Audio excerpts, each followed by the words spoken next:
সবাই কর্মজীবী মানুষ, আমরা সবাই ব্যস্ততার মধ্যে রয়েছি। তো আমাদের প্রতি বছরের ন্যায় এবারও আমাদের মানিক প্রভু এবং ওনার সহধর্মিণী চমক দাস, ওনার পুত্র, জ্যেষ্ঠ পুত্র অনন্ত দাস প্রভুর শুভ জন্মদিন উপলক্ষে প্রতি বছর তিনি এরকম একটা ভক্ত সঙ্গের আয়োজন করেন এবং পারমাত্মিকভাবে এই জন্মদিন পালন করার চেষ্টা করেন। তো আমাকে খুব ভালো লাগে এটা যে আমরা আমাদের ছেলে মেয়েদের যে জন্মদিন পালন করি, আমরা কিন্তু বিভিন্নভাবে করি। আপনারা জানেন, কেউ করে ডিজে পার্টি করে, কেউ নাচ গান হৈহুল্লো করে, কিন্তু ভক্তদের উচিত এরকম ভক্ত সঙ্গের মাধ্যমে, হরিনামের মাধ্যমে, ভগবানের পূজা আরাধনার মাধ্যমে যে কার্যটি সংগঠিত হয় সেটা অনন্ত কোটি গুণ ফল লাভ হয়। কি হয়? অনন্ত কোটি গুণ ফল লাভ হয়। আজকে এই অনুষ্ঠানে উপস্থিত আছেন আমাদের মধ্যমণি, আমাদের শ্রীপাদ স্যার প্রভু রয়েছেন, বড়দের নাম বলতে নেই, আমাদের এজিএম স্যার রয়েছেন এবং আমাদের আনন্দ প্রভু রয়েছেন এবং চিত্তরী গোপাল দাস মন্দিরের যারা অত্যন্ত বৈষ্ণব, যারা নিজেদের জীবন যৌবন সব কিছু উৎসর্গ করে যারা মন্দিরবাসী হয়েছেন, তারা এখানে উপস্থিত রয়েছেন। বলছে বৈষ্ণব যে তীর্থে আগমন করে, যে গৃহে যায়, সেই গৃহ থেকে শুরু করে 10 মাইল এলাকা পুরো বৈষ্ণবে পরিণত হয়ে যায় এবং পুরো এলাকা ধামে পরিণত হয়ে যায়। আমাদের মাঝে উপস্থিত আছেন আমাদের সবার প্রিয় মধ্যমণি, অত্যন্ত বরিষ্ঠ ভক্ত, শেরপুরের অন্যতম প্রচারক পরমেশ্বর চৈতন্য দাস অধিকারী প্রভু এবং তার পরিবারবর্গ। সকলের প্রতি কৃতজ্ঞতা বোধ করছে আজকের এই অনুষ্ঠানে আসার জন্য। আমাদের মাঝে উপস্থিত আছেন অত্র শেরপুর ইস্কন মন্দিরের অন্যতম গৃহস্থ আশ্রমের পথ প্রদর্শক, যিনি গৃহস্থ কাউন্সিলিং করেন, আমাদের বিশ্বজিৎ দাস অধিকারী প্রভু, এবং আমাদের মন্দিরের সার্বক্ষণিক সহযোগিতা করেন আমাদের সঞ্জিত প্রভু। তিনি সবসময় আমাদের মন্দিরে সব কিছু দেই, অর্থ, সামর্থ্য, শক্তি, বুদ্ধি দিয়ে আমাদেরকে সহযোগিতা করছেন। এই জন্য ইস্কনের পক্ষ থেকে সবাইকে আন্তরিক কৃতজ্ঞতা এবং ধন্যবাদ জ্ঞাপন করছি। হরে কৃষ্ণ। সম্মানিত মাতৃমণ্ডলী এবং আমাদের গুরু ভাতাবৃন্দ এবং উপস্থিত ভক্তবৃন্দ, আমরা দীর্ঘ সময় নিতে চাই না, অল্প সংক্ষেপে কয়েকটা কথা বলবো, যে কথাগুলো আপনারা একটু শুনে নিজের জীবনে পালন করার চেষ্টা করবেন, তাহলে আপনারা জীবনে ইহকাল পরকাল ধন্যাতীত ধন্য হবে।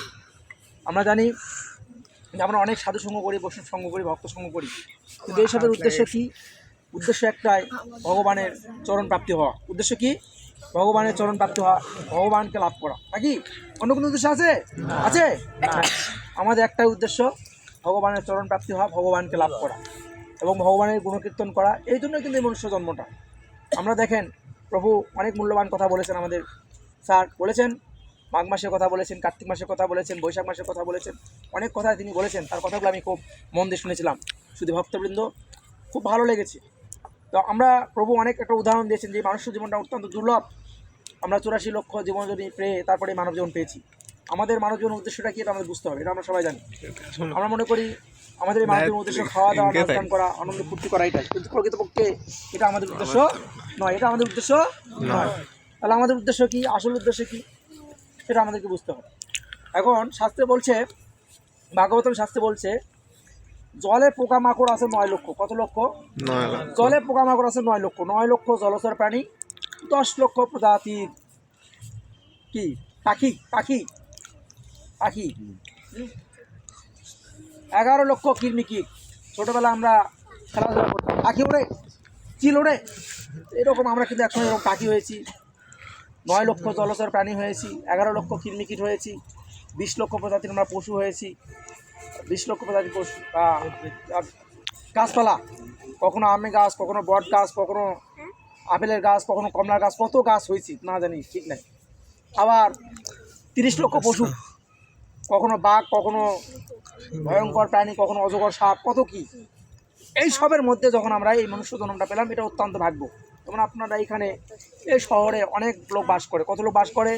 3,64,000 লোক বাস করে এই শহরে। ধরে নেন 3,64,000 মধ্যে কিছু লোক আছে যারা অত্যন্ত ভাগ্যবান, তার থেকে আরও কিছু লোক আছে আরও ভাগ্যবান, তার থেকে আরও কিছু লোক আছে আরও ভাগ্যবান। এবং কেউ হয়তো 2 প্রকার, কেউ হয়তো একটু উচ্চম শ্রেণীর মানুষ, কেউ হয়তো একটু পূজা পার্বণ যাগযজ্ঞ করে, কেউ হয়তো আবার ক্ষত্রিয় যুদ্ধ করে।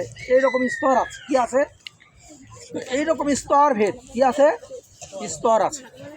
তো এইভাবে আমরা দেখতে পাচ্ছি এইখানে যারা আপনারা এসেছেন, ওই 3 লক্ষ জীবের মধ্যে আপনারা অত্যন্ত ভাগ্যবান। বলেন হ্যাঁ কি না? আপনারা অত্যন্ত